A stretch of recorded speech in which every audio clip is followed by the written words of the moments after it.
everyone, we are continuing on with the whole journey about like a hyped product's worth the hype. So you may have seen my Morphe video already. If you haven't, I will link it here or somewhere. I'm not sure which side's which at the moment, to let you know whether or not I think that all of that hype over Morphe brushes and Morphe shadows are worth it. So today we're talking about another really hyped up product. We're talking about Makeup Geek, and in particular the shadows. So if you're interested in seeing what I think about the Makeup Geek eyeshadows, whether they're worth the hype, whether they're worth the purchase, then stay tuned. So for those of you who are new to, I guess, the makeup world, then you may not know a lot about Makeup Geek. So Makeup Geek was started by Marlena, and she has been around for many years. She's one of the first YouTubers I ever watched, and she's had this massive journey from just being like just a YouTuber to starting up her own online store. She came up with her own eyeshadow formula and worked with some labs and released some eyeshadows. Now, ever since they were released, they got compared to MAC shadows a lot, and to the point where a lot of people actually think they are much better than MAC eyeshadows. Following that success, she's moved on and diversified in producing some educational videos. She's now gone on to produce other products such as blushes, contour shades. There are lip products, which I think are being launched soon. I do believe she's working on a foundation formula as well. And she's collabed with a few other YouTubers such as Manny and Kathleen Lights to produce some palettes. But her shadows are used very widely on YouTube, and people just rave about them. Now, back in the day, I did order some eyeshadow brushes from her website. They were Makeup Geek stamped. I'm not sure if these were actually her brushes or if they were just private label ones, but I thought they were okay, but nothing really to rave about. I did also buy some blush pans from the website a little while ago as well, maybe a year ago, 2 years ago I think, and they were really nice too, but again, they weren't like the best blushes I'd ever used. So the product, as I said, that gets hyped up the most are the eyeshadows. So I went ahead and ordered a whole bunch of eyeshadows. I actually ordered them from beautybay.com.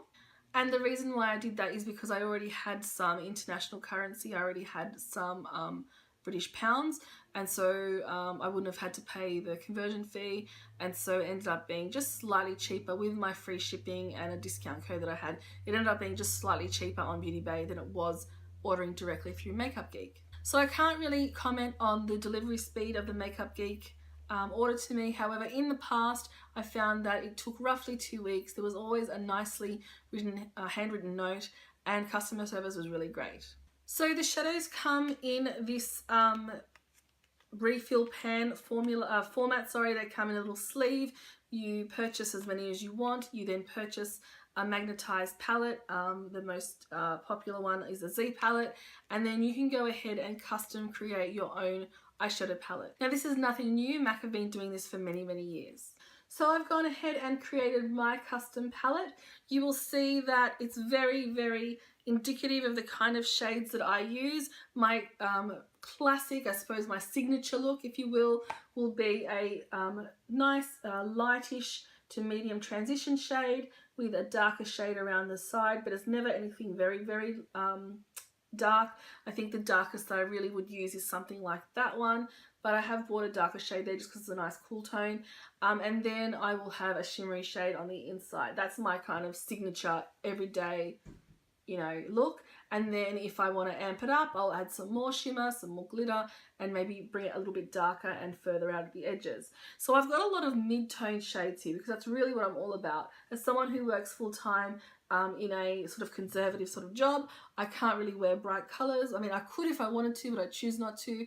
And these sort of shades are kind of where I'm at. I have included a couple of pops of color, but again, they're very muted pops of color.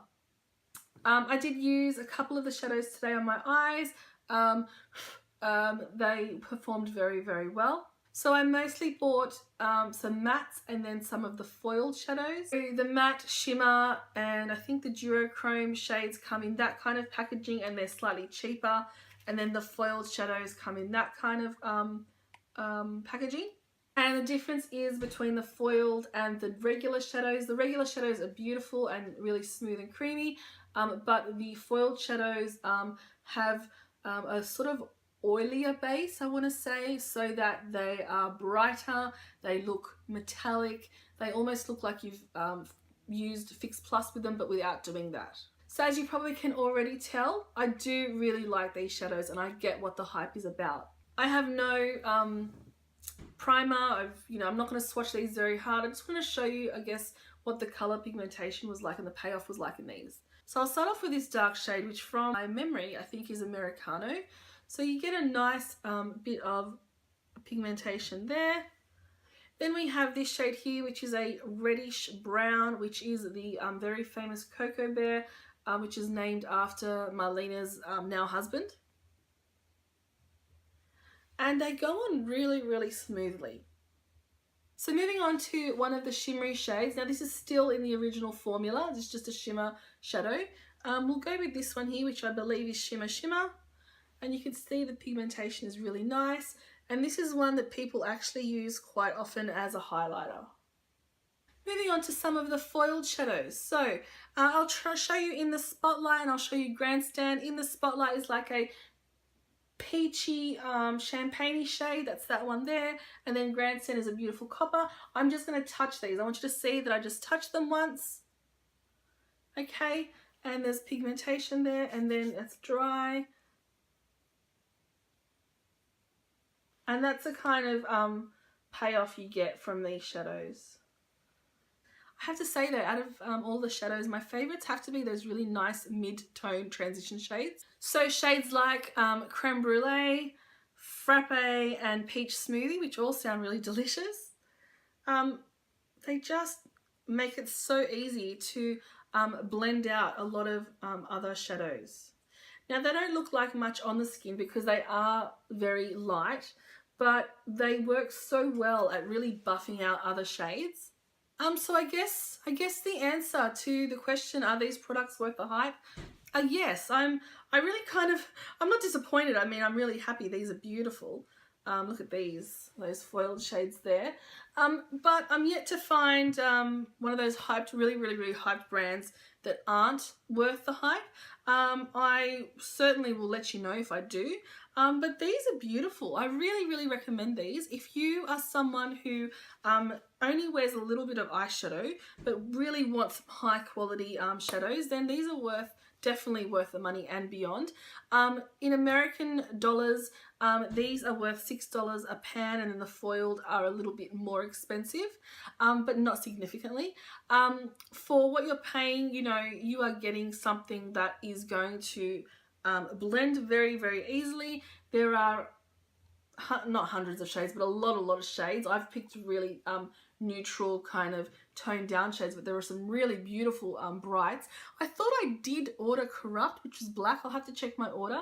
Maybe I didn't, but I do have space for a couple more here. So so Melanie's just released a whole bunch of new shades, so I might go ahead and order some of those ones. There's a cranberry shade that I really want to get my hands on. But really, I'm really happy. I think these are well worth their money. A lot of people I know will only use Makeup Geek. They've given up on MAC because of the inconsistencies in formula.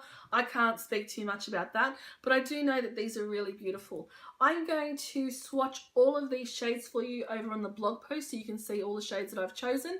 At some point in the future, I think I'm going to do like my 5 favorite shades or something like that, so you can sort of see what I'm loving, and I will definitely be using these in some upcoming videos. So let me know what you think. Do you have any of these shadows? What do you think about them? Are they worth the money? Is there anything you can compare them to?